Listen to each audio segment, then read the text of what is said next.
नमस्कार दोस्तों, आप देख रहे हैं प्रेक्षण के माध्यम से मिल रहे हूँ आपको। पाटन तहसील के हरिपुरा गांव में जो अमन 6 मार्च को घर से नमन गायब नमन नमन 6 मार्च को घर से गायब हुआ था, पुत्र हंसराज गुर्जर। अभी हम उन्हीं के घर पे पहुंचे हैं क्योंकि एक इतनी बड़ी नीमकाथाना जिले के अंदर घटना घटित हुई है कि बहुत ही शर्मसार करने वाली घटना है। आज एक 3 जो भाई हैं, उस परिवार के अंदर एक अकेला बच्चा था नमन, और बिल्कुल कोहिनूर की तरह जो बच्चा 6 मार्च को घर से गायब होता है, 7 तारीख को एफआईआर दर्ज करवाई जाती है। पुलिस प्रशासन की भी काफ़ी मेहनत रही है और आज से 2 दिन पहले बच्चे की जो डेड बॉडी थी वो पहाड़ी क्षेत्र में पाई जाती है। वहाँ से एक कुत्ता जो होता है, क्योंकि आज भैरव का रूप होता है, और उसके द्वारा एक पैर जो है वो पहाड़ी से नीचे लेके आया। गांव में एक हड़कंप सा मच गया कि जो पैर था उसको देख के लोगों में दहशत का माहौल हो गया कि ये एक बच्चे का पैर हो सकता है। और जो आगे की घटना है, हमारे साथ में बच्चे के जो चाचा जी हैं वो पूरी घटना बताएंगे हमें, क्या मामला था और किस हिसाब से हुआ। सर, परिवार के अंदर एक अकेला बच्चा था, आज परिवार पे इतना बड़ा दुखों का पहाड़ टूट पड़ा है, क्योंकि जब घर से कोई एक कोहिनूर अनमोल रत्न जब घर से गायब होता है तो बहुत ही दर्दनाक उस परिवार की हालत बहुत बुरी होती है। इसके बारे में आप कुछ बताना चाहेंगे, किस तरह से घर से निकला था 6 तारीख को और क्या हुआ था?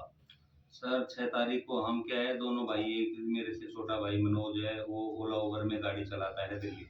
मैं रेलवे में पोस्टेड हूँ, पूना पोस्टेड हूँ। हम दोनों भाई बाहर थे और मेरे बच्चे और बीवी मेरे साथ में रहते थे। और घर पे मम्मी और वो जो बच्चे की मम्मी है, वो मेरी खुद की मम्मी और बच्चे की मम्मी दोनों ही घर पे रहते हैं। उसके अलावा कहने मतलब ये क्या है कि भाई जैसे मम्मी बीमार रहती है तो ये इसको बीच में मैं दिल्ली से यहाँ भेज देता हूँ।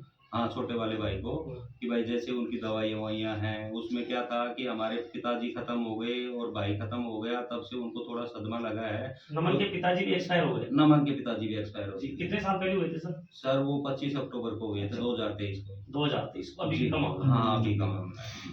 तो वो क्या नाम है, ये अक्सर क्या नाम है, मम्मी की दवाइयाँ चलती हैं। दवाइयाँ चलने के कारण क्या है कि मम्मी अक्सर बीमार होती है, तो भाई को यहीं से, मैं इतनी दूर से नहीं पहुंच पाता हूँ, तो ये दिल्ली से यहाँ आके उनको दवाइयाँ वगैरह दिला देता है। सर, 6 तारीख को क्या घटना घटित हुई थी? घटना ऐसे घटित हुई कि 6 तारीख को क्या है, मम्मी और भाभी दोनों की दोनों लावणी कर रही थी। जी।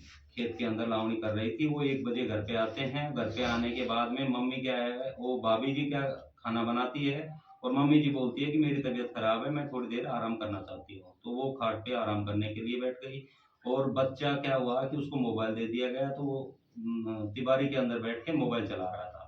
तो उसी समय क्या हुआ कि हमारे गांव में शादी थी उस दिन, 6 तारीख को? 6 तारीख को 2 शादियां थी। एक तो दिन के फेरों की शादी थी, एक शाम के फेरों की शादी थी। तो जो दिन के फेरों वाली शादी का जो डीजे आया ना, तो उस डीजे को देख के नमन, जैसे हमारे इधर क्या है, देवनारायण का मंदिर है, वहाँ धोख लगाने के लिए आते हैं। तो धोख लगाने के बाद में वो डीजे जैसे ही यहाँ से गुजरा ना हमारे घर के सामने से, तो बच्चे ने मोबाइल फेंक दिया और मोबाइल फेंक के डीजे में शामिल हो गए। तो उसी समय मेरी मम्मी ने उस नमन की मम्मी को बोला कि, उस नमन की मम्मी का नाम ज्योति देवी है, तो उसको बोला कि ज्योति वो बच्चा बाहर गया है, उसको लेके आओ। तो वो कहने मतलब वो नमन की मम्मी उस टाइम में बोली कि मम्मी 2 रोटी बची है, मैं 2 रोटी बना लेती हूँ, उसके बाद देख लूंगी, क्योंकि दीदी में है बच्चा, इधर से ले आएंगे, इधर ही घूमते रहते हैं, गाँव में सभी बच्चे अक्सर ऐसे ही घूमते रहते हैं। तो ऐसा हमें अंदेशा नहीं था कि भाई ऐसी बड़ी घटना हमारे साथ हो सकती है। तो उन्होंने क्या किया कि वो मम्मी, उसकी मम्मी ने जैसे ही खाना बनाया, खाना बनाने के बाद वो डीजे तब तक बज रहा था, तो वो बोले कि मम्मी आपको एक रोटी खिला देती हूँ, आपको दवाई देनी है मेरे को। तो उसने उसको दवा देने के लिए उसको खाना खिलाने लगी, और खाना खिलाने के बाद में मम्मी बोली कि भाई तू अब एक काम कर, उस नमन को लेके आ। तो खाना खिलाने के बाद वो जैसे जाती है, उस टाइम में वो डीजे बंद हो चुका था। तो वो जाके वहाँ ढूंढना स्टार्ट किया। ढूंढने के बाद में वहाँ नमन नहीं मिला। नमन नहीं मिला तो वो देवनारायण मंदिर के पास में? नहीं, ऐसे कुम्हारों के मोहल्ले में। अच्छा, मोहल्ले में। हाँ हाँ। तो उसमें वो नमन नहीं मिलने के कारण वो घर पे आई। घर पे आने के बाद मम्मी को बोली कि वो बच्चा नहीं मिला है। तो दोनों सास और बहू दोनों ने कहने मतलब पूरे गांव में भाग दौड़ के जितने भी परिचित थे, सभी लोग थे, सभी को ऐसे बोला कि भाई हमारा बच्चा गुम हो गया, उसको ढूंढना स्टार्ट किया। बहुत तफ्तीश करने के बाद भी ऐसे कुछ पता नहीं लगा, तो मेरे को भी फोन किया गया, छोटे वाले भाई को भी फोन किया गया कि ऐसे ऐसे नमन नहीं मिल रहा है। तो हमने सोचा कि भाई क्या नाम है, बच्चा है यहीं गांव में घूम रहा होगा, कहीं भी चला गया होगा। उस दिन की घटना में क्या हुआ कि शाम को फिर मैं सोचा कि भाई कहीं बच्चा है, कहीं सो गया होगा, सुबह तक आ जाएगा। तो इसलिए हमने इतना वो जो गांव के लोगों में जितने, जैसे मेरे वो बारात के अंदर जो बस गई थी उसमें हमारे चाचा जी की बसें थी, उनको मैंने फोन करके बोला कि चाचा ऐसे ऐसे नमन गायब हो गया है, तो उसको अगर बारात की किसी बस में हो या कोई गाड़ी में हो तो उसको देखो। जितने भी मेरे दोस्त थे उनको भी बोला कि आप भी थोड़ा देखो कि भाई कहीं से अगर वो पता लग जाए तो उसको घर तक पहुंचाओ। तो इस प्रकार से वो पूरा सब जगह देखा गया, कहीं कुछ नहीं मिला। और जैसे ही क्या है, दूसरा दिन सुबह हो गया, सुबह जैसे ही 8-9 बजने के बाद में ऐसे दिल फटने लगा कि भाई अभी तक बच्चा नहीं मिला है, तो कुछ तो घटना हो सकती है। तो इस कारण मैंने क्या नाम है इनको बोला कि भाई एक काम करो, पहले आप जाओ और पुलिस थाने में कंप्लेंट कराओ। 7 तारीख को हमने रिपोर्ट दर्ज कराई है, और 7 तारीख को रिपोर्ट दर्ज कराने के बाद पुलिस यहाँ आती है। पुलिस ने आने के बाद छानबीन भी करती है। उन्होंने ये भी बताया कि भाई इधर इधर आप देख सकते हो, कहीं से आपको अगर कोई सूचना पुलिस मिले। यहाँ पहुंचती है, जो सीसीटीवी कैमरे हैं वो भी खंगाले जाते हैं, तो उसमें कुछ सुराग मिलता है कि नहीं? जी, सीसीटीवी में कोई ऐसा सुराग नहीं मिला। और जो शादी का जो वीडियो रिकॉर्डिंग होता है, वीडियो रिकॉर्डिंग में क्या है, बच्चा डीजे के अंदर दिखाई देता है। अच्छा, जहाँ डीजे चल रहा था वहाँ वीडियोग्राफी हो रही थी शादी में, हाँ, उसमें बच्चा दिख रहा है। उसमें बच्चा दिख रहा है। और बच्चा दिख रहा है, दिखने के बाद में क्या हुआ कि पुलिस ने वीडियो रिकॉर्डिंग के आधार पर जयपुर से डॉग स्क्वाड बुलाया। डॉग स्क्वाड ने क्या है, अपने घर से रोड डीजे तक, वहां तक वो डॉग स्क्वाड जाता है, उससे आगे वो डॉग स्क्वाड नहीं गया। तो उसके बाद पुलिस ने भी बोला कि आप अपने स्तर से भी आप कोशिश करो, हम हमारी तरह से भी स्तर से कोशिश करते हैं। इस प्रकार से हमने भी कोशिश की। उसके बाद जैसे मैं वहाँ पुणे से मेरे बच्चों को लेके इधर आया, और इधर से ये भाई तो शुरू में उसी दिन रात को 11:30 बजे दिल्ली से इधर आ गया था। ये लोगों को ले लेके मैंने क्या है, इसको बोला कि जहाँ बारात गई है वहाँ लोगों को लेके जाओ, उस गांव में आप तफ्तीश करो कि वहाँ कहीं वो किसी के साथ में चला गया हो, वहाँ किसी के पास में हो। तो इस प्रकार वहां जाने के बाद भी कुछ पता नहीं लगा। जो दूसरी जगह बारात गई थी उसमें भी वहां इनको भेजा, तो वहां भी कहने मतलब इस प्रकार की कोई सूचना नहीं मिली थी। उसके बाद में जैसे हम आते हैं तो हमने जितने भी लोग थे सभी ने, हमने क्या है कोशिश करी, और सभी को जैसे जैसे बोला सभी ने मेरे लिए हर जगह सहयोग किया। हर पूरे गांव ने भागदौड़ की मेरे लिए, सभी ने कहने मतलब साथ दिया। और साथ देने के बाद में वो नमन जैसे नहीं मिलता है, तो मैंने क्या किया, 13 तारीख को यहाँ गांव में मीटिंग की। मीटिंग करने के बाद में मैंने उनको इकट्ठा करके ये बोला कि अभी तक बच्चा मिला नहीं है, तो अपन मीटिंग करने का उद्देश्य ये है कि अपन क्या है कि साफ लोगों के पास मिलेंगे, उनको ज्ञापन देंगे, और ज्ञापन देने के बाद में क्या है कि वो कार्रवाई थोड़ी पुलिस की कुछ ज्यादा हो सके, उस प्रकार से अपन उनको ज्ञापन देंगे। तो यहाँ से मेरे साथ में गांव के लोग भी गए, सरपंच साहब भी गए, सभी लोग गए मेरे साथ में।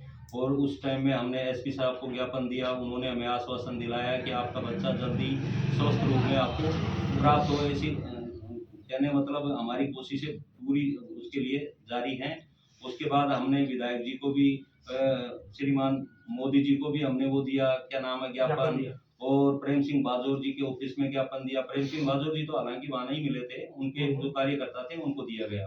रमेश खंडेलवाल जी को ज्ञापन दिया गया, वो भी जयपुर गए हुए थे, उनके कार्यकर्ताओं को दिया। उनके फोन पे बात हुई थी कि मैं जयपुर गया हूँ, आप मेरे को व्हाट्सअप कर दो, मैं उसमें आपकी जो भी मदद होगी मैं आपकी मदद करूंगा। जहां भी गया वो सभी ने मदद का हमें आश्वासन दिया। उसके बाद हमने एसडीएम साहब को ज्ञापन दिया कि भाई अगर बच्चा हमारा नहीं मिलता है तो हम 17 तारीख को धरना प्रदर्शन करेंगे। तो धरना प्रदर्शन के लिए एसडीएम साहब ने एक्सेप्टेड करके लिख दिया कि भाई आप शांतिपूर्वक धरना प्रदर्शन कर सकते हो। तो उसके बाद जैसे मान लो कि हमने सब ने इधर उधर से ऐसे खगालना स्टार्ट किया, ऐसे कोई जगह नहीं छोड़ रहे थे। तो 19 तारीख को किस अवस्था में बच्चा मिला? 19 तारीख को क्या हुआ कि हम सभी तो क्या है बाहर गए हुए थे कि भाई वो बच्चे की तलाश में इधर उधर घूम रहे थे। तो उसी टाइम में गांव से फोन आया कि एक कुत्ता पहाड़ी से कोई बच्चे का पैर लेता हुआ गांव की तरफ आ रहा था। तो गांव की तरफ जैसे ही आया, 18 तारीख को हुआ। 18 तारीख की बात है। 18 तारीख को जैसे गांव की तरफ पैर आया तो उन्होंने बोला कि ये बच्चे का पैर है, कोई लेडीज ने देखा। तो गांव वालों ने उस बच्चे का पैर कुत्ते से छुड़वाया। अच्छा। तो छुड़वाने के बाद उन्होंने मेरे को फोन किया। फोन करने के बाद जैसे मैं वो घटनास्थल पे पहुंचा तो वहां जाके मैंने देखा कि बच्चे का पैर था। तो तुरंत मैंने क्या नाम है ये प्रशासन को सूचना दी। जो क्राइम ब्रांच वालों के नंबर थे, पुलिस वालों के नंबर थे, उनको तुरंत फ़ोन किया। फ़ोन करने के बाद में पूरा प्रशासन यहाँ आया। पूरा प्रशासन आने के बाद में कहने मतलब उनको बोला कि भाई इधर पहाड़ी से आया है, तो पूरे गांव के सहयोग से, सभी के सहयोग से उन्होंने 4 घंटे कंटिन्यू सर्च ऑपरेशन किया। तो 4 घंटे में कहने मतलब बच्चे के कपड़े मिले पेड़ पे टंगे हुए। अच्छा, पहाड़ी में? तो पहाड़ी में। यहाँ से घर से कितनी दूरी है? घर से 1.5 किलोमीटर की दूरी 1.5 है। किलोमीटर। तो उसके बाद क्या हुआ कि वो कपड़े मिलने के बाद और लगा कि भाई हाँ इधर उसका कुछ डेड बॉडी वगैरह कुछ ये जो भी चीज है वो उसका मिल सकता है। उसी आधार पे खगारना स्टार्ट किया। 4 घंटे कठिन परिश्रम करने के बाद सब थक गए। थकने के बाद नीचे आ गए और पुलिस वालों ने बोला कि डॉग स्क्वाड मंगाते हैं, उसके बाद फिर दोबारा से सर्च ऑपरेशन करते हैं। उसके बाद क्या नाम है, सभी बैठ गए। हाथ थकने के बाद में क्या हुआ कि जो कुत्ता पैर लेके आया था वही कुत्ता वापस पहाड़ी की तरफ जाता है। अच्छा, तो पहाड़ी की तरफ जाने के बाद में वो उसके पीछे क्या है कि साइड से लोग उसके पीछे गए। पीछे जाते जाते वो कुत्ता जहाँ बच्चे का डेड बॉडी था वहां तक वो कुत्ता उनको लेके पहुंच गया और वहां उसने पुलिस ने प्रोटेक्शन किया। प्रोटेक्शन करने के बाद में किसी को पास नहीं आने दिया। फिर उन्होंने वहां जांच की, स्कोर भी लेके आया। किस अवस्था में मिली थी डेड बॉडी आपके वहाँ? डेड बॉडी बिल्कुल सड़ी हुई थी एकदम, बिल्कुल। आपने कहा कि हाथ पैर बांधे हुए थे? उसके हाथ पैर ऐसे हाथ पीछे की साइड में बांधे थे। गले को क्या नाम है उसे जो साड़ी का फोल आता है उससे बांध रखा था, पेड़ को बांध रखा था ऐसे। तो कहने मतलब पूरी बॉडी ऐसे बदबू मार रही थी, एकदम सड़ी हुई अवस्था में मिली। बिल्कुल पूरा काला पड़ गया था एकदम, कुछ ऐसे इतनी कुछ पहचान में भी नहीं आ रहा था। तो इस आधार पे उसका बॉडी मिला। बॉडी मिलने के बाद में उसको पुलिस अपने साथ में ले गई, मोर्चरी में वहाँ रखवाने के बाद में जैसे ही मैं क्या है कि उसकी डेड बॉडी के लिए मेरे को बुलाया, तो उधर गया तो वहाँ उसका पोस्टमार्टम करवाया। पोस्टमार्टम में क्या हुआ कि उसके गले में ऐसे ठूस के कपड़े भरे गए थे। इतने कपड़े मिले हैं। अच्छा, गले में वो कपड़े पुलिस के पास में हैं। वो जांच कर रहे हैं। उसकी जो पोस्टमार्टम किया, पोस्टमार्टम करने के बाद में मेरे को डेड बॉडी दे दी। डेड बॉडी लाके मैंने उसको कल मिट्टी दे दिया था। तो इससे आगे क्या है कि अभी पुलिस से संदिग्ध लोगों अभी कितने बच्चे हैं आपके तीनों भाइयों में? तीनों भाइयों के बीच में एक ही बच्चा था। एक ही लड़का था। अच्छा। ये देख सकते हैं, आप देख रहे थे प्रेस टाइम, और बहुत ही दुखद इस परिवार के साथ में घटना घटित हुई है। पुलिस प्रशासन भी काफी कड़ी मेहनत कर रहा है और एक जो संदिग्ध है उसको अपने गिरफ्त में लिया हुआ है। आगे की जांच जो पुलिस कर रही है वो, इनका भी कहना है कि हमें सिर्फ न्याय चाहिए, किसी जो अच्छा पुरुष है उसके साथ में अन्याय न हो और जो दोषी है उसके साथ में कड़ी से कड़ी सजा मिले, उसको निर्दोष उसमें कोई मारा न जाए। बिल्कुल इनका भी यही कहना है। भैरू जी हमारे साथ में जुड़े थे, जो अमन के चाचा जी हैं, उन्होंने पूरी घटना आपके सामने बताई है। द प्रेस टाइम के माध्यम से आप देख रहे हैं। टाइम टीम का कहां से ये लाइव रिपोर्ट।